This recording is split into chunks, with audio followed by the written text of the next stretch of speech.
Mas hoje eu quero falar com vocês um tema super gostoso. O título da mensagem hoje chama Cada Macaco no Seu Galho.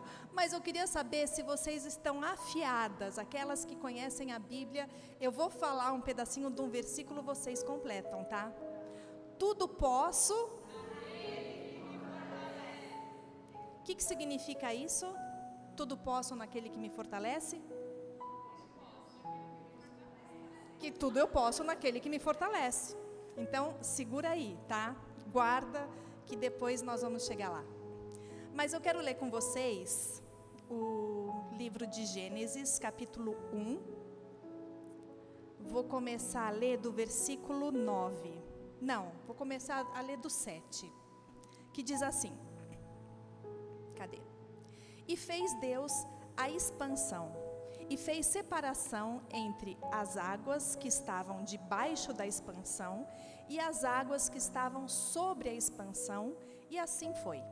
E chamou Deus a expansão céus, e foi a tarde e a manhã do segundo dia.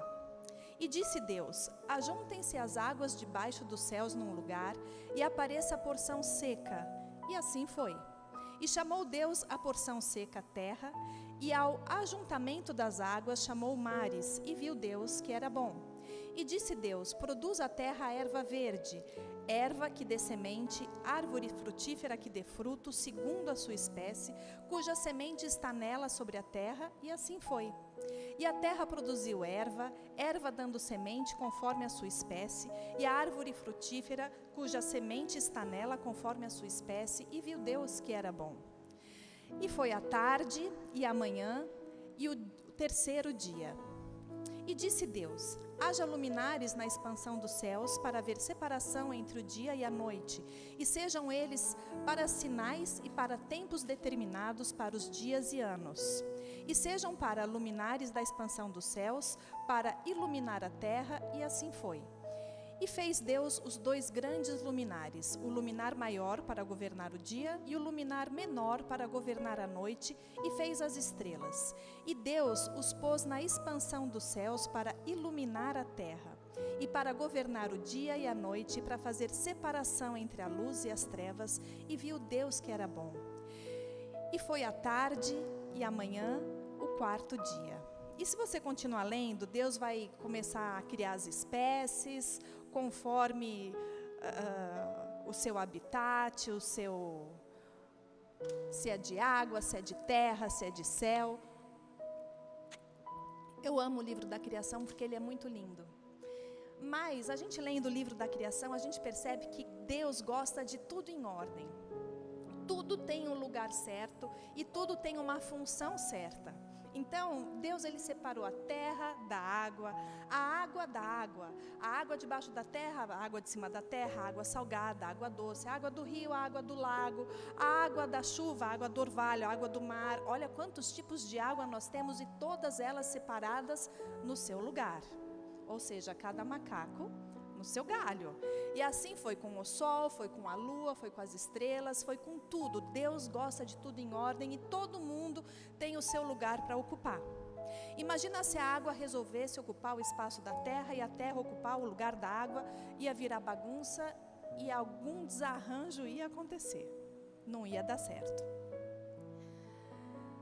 Mas, hoje em dia, nós mulheres maravilhosas, abençoadas, lindas, princesas do rei, filhas do Deus, criador de todas essas coisas que eu acabei de ler, a gente acaba ocupando um espaço dentro da nossa casa que não é o nosso. Um lugar dentro da nossa casa que não é o nosso. Porque o marido tem um lugar, a esposa tem outro lugar. Um tem uma função, o outro tem uma função. Se você é solteira, já casada com filhos, se você é solteira, ainda não casada, sem filhos, essa palavra também é para você. Diz, bem-vinda. Você pode aplicá-la, se você ainda pretende casar e ter filhos, já aprende. Aprenda com os nossos erros que estamos aqui já, macacas não tão velhas assim, mas macacas começando a ocupar o nosso quadrado. E você que mora com seus pais, também pense no seu pai, como autoridade da sua casa, tá bom? Então vamos lá. Nós precisamos dar espaço aos homens. É certo que nós mulheres, a gente consegue fazer muitas coisas ao mesmo tempo. A gente tem essa capacidade.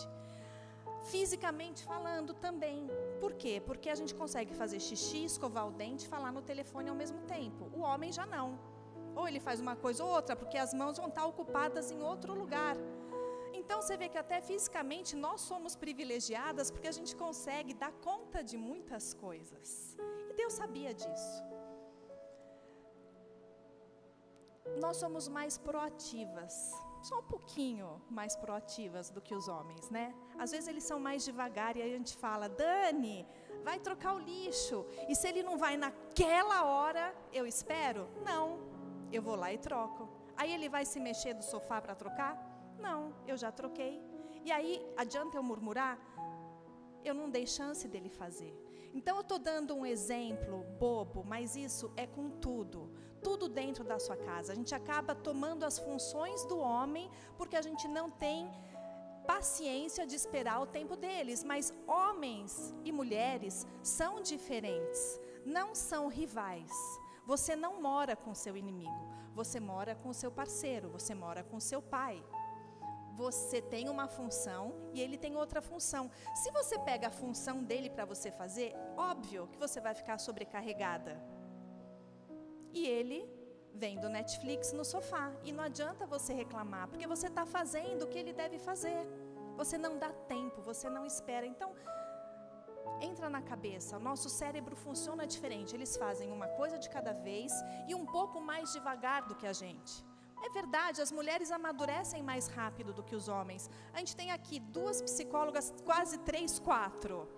As meninas de 12 anos não são mais maduras que os meninos de 12 anos. E assim por diante. É normal. Então, mas isso, gente, é bênção. Porque já pensou se nós fôssemos iguais? Ia ser um horror. Já pensou se ter que dividir o seu esmalte com o seu marido? O seu batom, o seu perfume? Eu ia virar uma arara. Não, então é bom a gente ser diferente, porque a gente se completa. Então, dê espaço ao seu marido. A gente casou para fazer o outro feliz. E quando você se engaja em fazer o outro feliz, automaticamente ele vai querer fazer você feliz também. Então, deixa, minha linda, de ser egoísta. Porque o egoísmo não tem nada a ver com Deus, o egoísmo não tem nada a ver com amor. A mulher sábia, ela é exaltada dentro do seu lar. A mulher sábia, diz lá em Provérbios 31, ela faz bem ao seu marido todos os dias da sua vida. Ai, Mariana, eu falei que talvez vocês não gostassem. Mas, gente, é o que está escrito na Bíblia. Então, e Deus sabe que isso é possível. E Deus também sabe que é possível você renovar o amor que você sente pelo seu marido, a admiração que você sente pelo seu marido. Se você olha para ele e só vê um homem que engordou, um homem que não é mais tão viril como ele era antes, um homem que já não faz mais as coisas que ele fazia com tanta rapidez e destreza, um homem que não é mais tão interessante, ora a Deus. Ora a Deus para Ele resgatar a admiração que fez você se apaixonar por Ele um dia. É possível. Se a gente pede para Deus nos curar de uma doença incurável, se a gente pede para Deus nos livrar da falência, se a gente pede para Deus, como o Calas está pedindo, um emprego, por que a gente não pede para Deus para renovar o amor que a gente sente pelo homem que construiu uma história, uma família com a gente? Então, é possível. A gente tem que ganhar o coração do nosso marido. Lembra que eu falei que ele não é seu inimigo? Então pergunta para ele, o que você espera de mim? Eu estou suprindo as suas expectativas? Eu estou fazendo algo que você não gosta ou deixando de fazer algo que você gostaria que eu fizesse? Gente, conversa.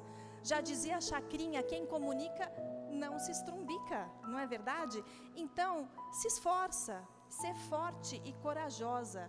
A palavra de Deus diz que a promessa, a terra da promessa, é para os que se esforçam e para os que são corajosos.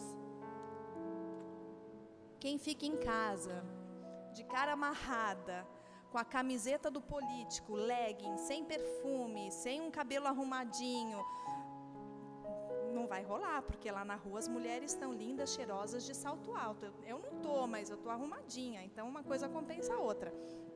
Mas, gente, esse é o modelo bíblico. E o modelo bíblico, ele não se molda ao modelo do mundo. A Bíblia fala, não se conformeis com as coisas deste mundo, ou seja, não entra na forma desse mundo. Então, o mundo tem um modelo para a mulher, mas a Bíblia tem outro completamente diferente. Nós estamos na contramão do mundo. Eu sou o típico estereótipo da mulher que as feministas odeiam. Eu sou tudo que elas não gostam. Mas eu não estou procurando a aprovação do mundo, eu não estou procurando a aprovação delas, eu estou procurando a aprovação de Deus. Então eu me esforço todo dia para que eu ande debaixo da autoridade de Deus, debaixo da palavra de Deus. É difícil. Eu costumo dizer que ser crente, ser cristão é para os fortes. Você tem que ser muito macho, tem que ser muito fêmea para conseguir seguir o modelo que Deus coloca para você seguir. Mas lembra o que a gente falou no começo? Tudo posso naquele que me fortalece. Então você vai conseguir seguir esse modelo. Se você não gosta, se você acha que isso é errado, eu tenho uma coisa para te dizer. Não é a Bíblia que está errada. A Bíblia não erra. Então talvez seja você. Se você acha que isso é uma bobagem, então só talvez, tá? Talvez você esteja no lugar errado, porque a Bíblia diz assim. Então, nós temos funções diferentes e nós estamos juntos na mesma missão. Nós temos uma missão, você e seu marido, você com seu pai. Se você não tem filhos, aprenda para fazer com seus sobrinhos, com seus netos, porque eles também são a sua futura geração, são sangue do seu sangue. Nós podemos libere princípios poderosos na sua casa. Que princípio poderoso, Mariana? Sujeitando-se ao seu marido, você libera princípios poderosos. Bem-vinda, Val. Lá em Efésios 5, eu vou ler do 21 a 24, diz assim: sujeitando-vos uns aos outros no temor de Deus. Vós, mulheres, sujeitai-vos a vossos maridos. Tem algumas traduções que dizem para serem submissas aos seus maridos. Não é a melhor tradução. A melhor tradução é essa de sujeitai-vos aos vossos maridos como ao Senhor, porque o marido é a cabeça da mulher, como também Cristo é a cabeça da igreja, sendo Ele próprio o Salvador do corpo. De sorte que, assim como a igreja está sujeita a Cristo, assim também as mulheres sejam em tudo sujeitas a seus maridos. Ai, Mariana, fala sério. Gente, anota, Efésios 5, 21, 24, não é Mariana, é Efésios, está lá na Bíblia. Então, a Bíblia não erra. Mas o que significa isso? Se sujeitar ao seu marido não significa você ser capacho dele. Você está junto numa mesma missão, certo? Vocês têm o mesmo interesse, que é o quê? Ser feliz os dois, criar bem os filhos, ter uma vida boa, buscar a Deus. Então, os objetivos são os mesmos. Você quer que ele seja feliz, ele quer que você seja feliz. Vocês são apaixonados, não foram apaixonados. Vocês se amam ainda, lutem por esse amor. Se ele está esfriando, pede para Deus renovar. Então, vocês estão juntos na mesma missão. E Deus fala para a gente se sujeitar ao nosso marido e não ser capacho dele. Eu vou explicar o que é isso. Se você planta honra, você vai colher honra. A gente não colhe algo que a gente não plantou. A nossa sujeição ao marido é o quê? É o respeito à liderança dele. Ele é o líder da casa. O marido é o líder da família, como Cristo é o líder da igreja. Mas Mariana, eu sou mãe solteira, então você é a líder da sua casa. Ponto. Mas não deixe de honrar o pai dos seus filhos para os seus filhos, porque não importa o que ele fez para você, ele é pai dos seus filhos e seus filhos precisam ter uma imagem de um pai honrado, ok? Porque a figura paterna é muito importante, tão importante quanto a da mulher. Nós devemos respeitar essa liderança e isso não significa que a gente vai se humilhar a ninguém, muito pelo contrário. A mulher, ela tem o seu valor próprio, ela deve ser valorizada e bem tratada, porque Jesus, ele resgatou o valor das mulheres lá na cruz, na sociedade. As mulheres, na época de Jesus e antes dele, elas eram realmente inferiores aos homens, e até hoje a gente vê algumas culturas que elas ainda são. Mas Jesus, ele tratava as mulheres com honra, e as mulheres, elas eram muito importantes para o ministério de Jesus, e ainda são. Porque se a gente for ver, a maior parte da igreja é mulher. A maior parte das pessoas que oram, que intercedem pelos outros, por vocês, são mulheres. Então, Jesus ama as mulheres e sempre tratou as mulheres com honra. E nós temos várias histórias na Bíblia para ilustrar isso, né? Mas eu não vou falar nenhuma delas aqui. Dar liderança ao marido é honrá-lo como líder do lar, e deixar que ele tome a última palavra, assim como nós fazemos com Deus. Jesus não orou, e às vezes a gente não ora: Pai, se possível, passa de mim esse cálice, mas que não seja feita a minha vontade, mas a sua. A gente fala: Deus, eu quero isso, mas se não for da sua vontade, faz a tua vontade. Se nós somos sujeitas ao nosso marido, assim como eles são sujeitos de Deus, nós temos que fazer a mesma coisa. Ai, Daniel, eu não queria isso, mas se é o que você quer, vamos fazer isso então que você quer. O Daniel, ele é apaixonado por Orlando, pela Disney, né? E quando o Rafa tinha, acho que uns 12 anos, o Daniel ficou super feliz que ele ganhou 3 passagens para a Disney, e eu e o Rafa, a gente não aguentava mais ir para a Disney, porque era todo ano. E ele falou: olha, eu ganhei 3 passagens de milhagem, e eu já escolhi para onde a gente vai, para Orlando. Eu e o Rafa, a gente se olhou, ai, que bênção, vamos para Orlando, que maravilha, ver o Mickey pela 10ª vez. E eu falei: Daniel, olha só, o Rafael tem 12 anos, e ele não está feliz de ir para a Disney. Que criança de 12 anos não está feliz de ir para a Disney? Porque ele já foi 10 vezes. Não tinha nenhum outro lugar para você escolher. Eu, não, mas eu amo Orlando. Então, ok, então vamos para Orlando. E nós fomos. Eu queria ir? Não, não queria. Mas foi para lá que nós fomos. E aí Deus até me deu um puxão de orelha, né, Mariana? Acorda. Você está indo viajar para uma viagem maravilhosa, para um lugar maravilhoso, e daí que você já foi 10 vezes? Vai 11. Vai e vai feliz, porque tem gente que nunca nem foi e nunca nem vai. Deu, é verdade. Então, eu vou. Então é assim, é você deixar ele dar a última palavra. E gente, isso é libertador. Você deixar a última palavra para o seu marido é libertador, porque se der errado, você não vai apontar o dedo para ele, você vai recolher o seu dedinho e você não vai falar: eu te disse. Não, não faça isso. Você deixa que Deus está tratando com ele. E ele não é tonto. Ele sabe que ele escolheu o errado quando você queria escolher o certo. Deixa Deus tratar. Agora, se você está vivendo a consequência de uma escolha errada do seu marido, você pode pedir para Deus misericórdia, porque você fez o seu papel. Mas, infelizmente, às vezes, nós precisamos viver as consequências de uma escolha errada do outro, do nosso marido, ou do nosso pai, ou do responsável pela casa.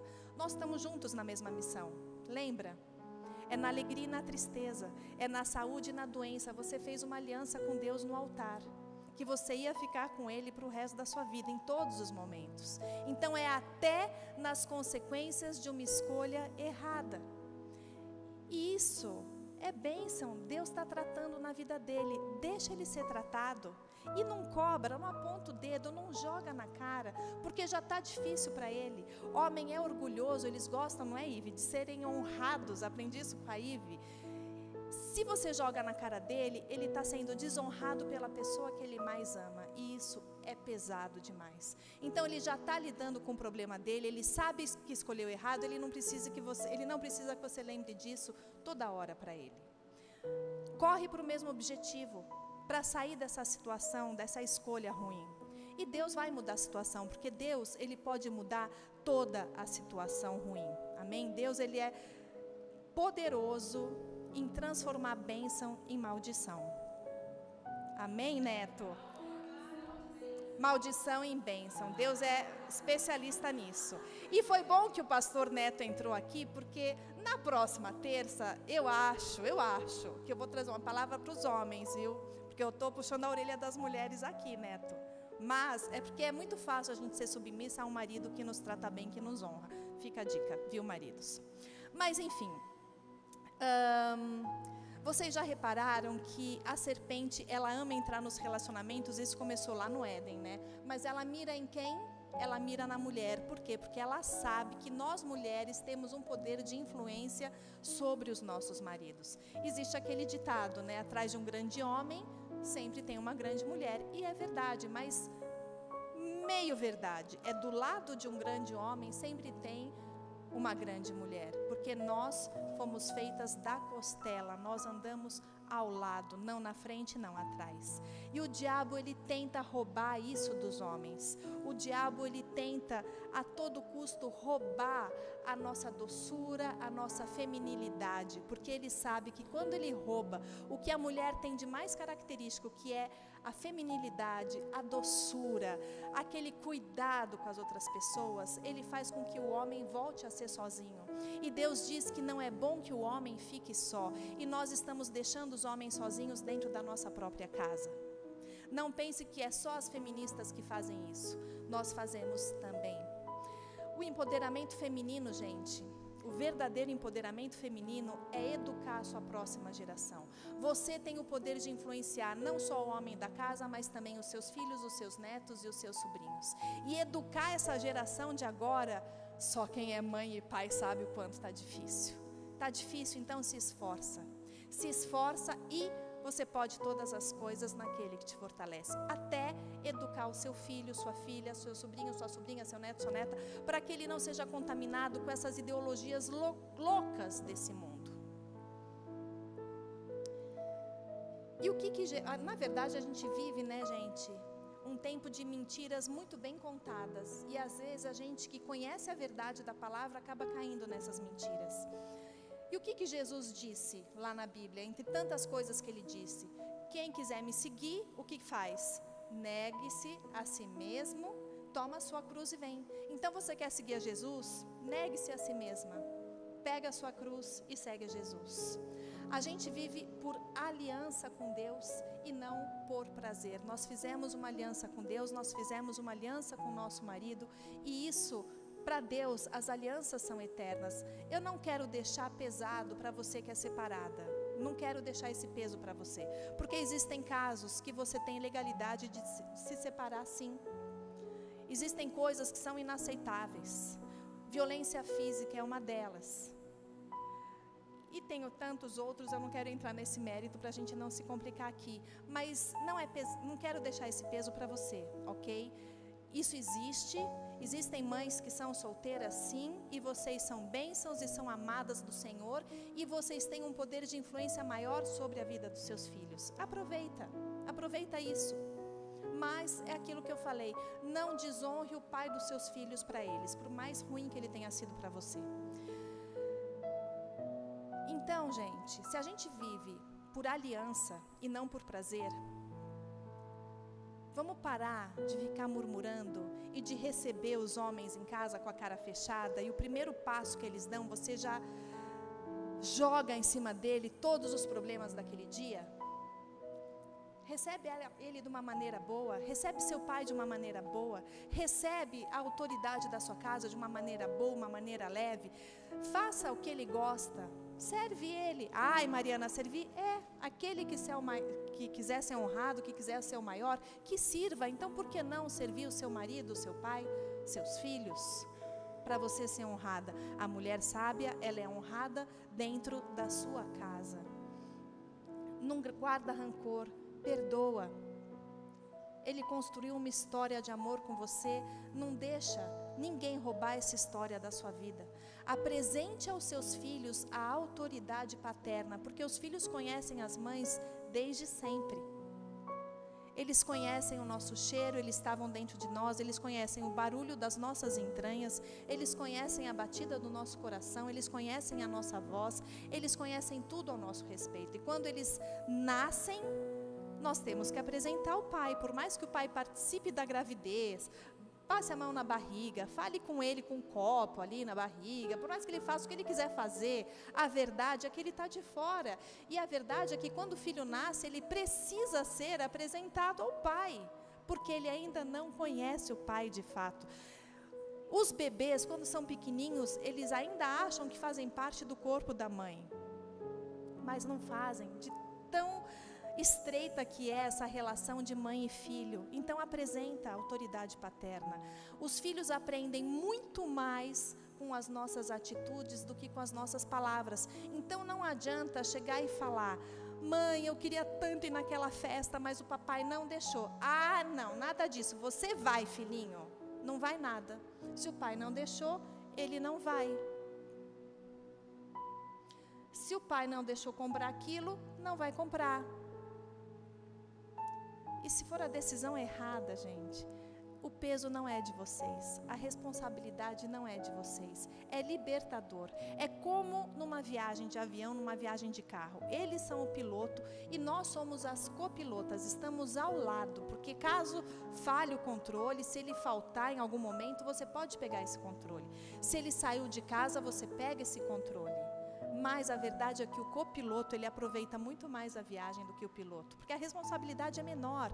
Você pode olhar pela janela e curtir, você pode aumentar o volume do som, você põe o rádio na música que você quiser, porque o piloto está preocupado com outras coisas. Então, aproveite a posição de ser copilota, porque é muito mais confortável, é muito mais leve. E aí nós vamos ter tempo do quê? De nos arrumar, de ficar cheirosa, aguardando os nossos amados, porque lá fora as mulheres estão muito bem cuidadas. Elas estão sempre sorridentes, elas não são rancorosas, elas estão prontas para ouvir, elas são, nos trinque, nota 10. E é por isso que hoje a Carla vai proporcionar para a gente um curso de automaquiagem depois da nossa palavra. Mas era isso que eu queria falar para você nessa primeira parte do papel da mulher dentro de casa, seja você esposa, filha, neta, sobrinha. Nós temos o nosso quadrado, a nossa função. Nós somos de um jeito e eles são de outro, e isso é bênção. Deus fez tudo no lugar certo, com a função certa. Não vamos misturar as coisas. Você consegue ser sujeita ao seu marido? Tudo posso? Então você consegue se sujeitar à autoridade do seu marido. Por amor a Deus, por obediência a Deus. Se é difícil para você, pensa que você está fazendo para Deus e não para Ele. E você vai ver a mudança dentro da sua casa. Às vezes, Gandhi falava, seja você a mudança que você quer no mundo. E eu falo, seja você a mudança que você quer dentro da sua casa. Se ele precisa mudar, muda você primeiro. Porque quando a gente muda, tudo ao redor muda. E tenha certeza que se você for essa mulher sábia que edifica a sua casa, seu marido vai se surpreender e vai se apaixonar por você novamente de uma forma que vai ser muito prazeroso ser sujeita a esse homem, a esse pai. Amém? Vamos orar. Senhor, em nome de Jesus, eu quero colocar nossas vidas nas Tuas mãos. Eu quero colocar, Senhor, a nossa função de mulher dentro da nossa casa, seja lá qual é o nosso papel dentro do nosso lar. Nós temos o nosso lugar e nós temos a nossa função ali. Senhor, que nós sejamos intercessoras da nossa casa, dos nossos amados, dos nossos familiares, Pai. Em nome de Jesus, que nós sejamos submissas às autoridades, para que a gente tenha bênção na nossa vida, que a gente possa plantar honra para colher honra. Senhor, que a paz, o amor e a unidade reine nos nossos lares, a começar por nós, que seja um cantinho do céu aqui na terra. Eu quero, Senhor, repreender toda a opressão, todo o peso, todo o rancor, toda a festa do inferno nos nossos lares, em nome de Jesus. Que quando as pessoas entrarem na nossa casa, sintam um ambiente tão gostoso, que não queiram mais sair dali.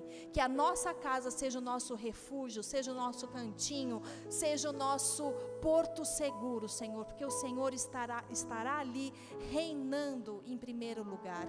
Em nome de Jesus eu peço que nós tenhamos sabedoria, criatividade, discernimento, paciência, Senhor, e muito, muito amor para dar a todos dentro da nossa casa. Eu profetizo que nós ainda vamos ver esse ano, muito antes dele acabar, a mudança que nós estamos orando no nosso lar, nos filhos, no marido, nos pais, nos irmãos, nos netos, nos sobrinhos, em nome de Jesus. Amém.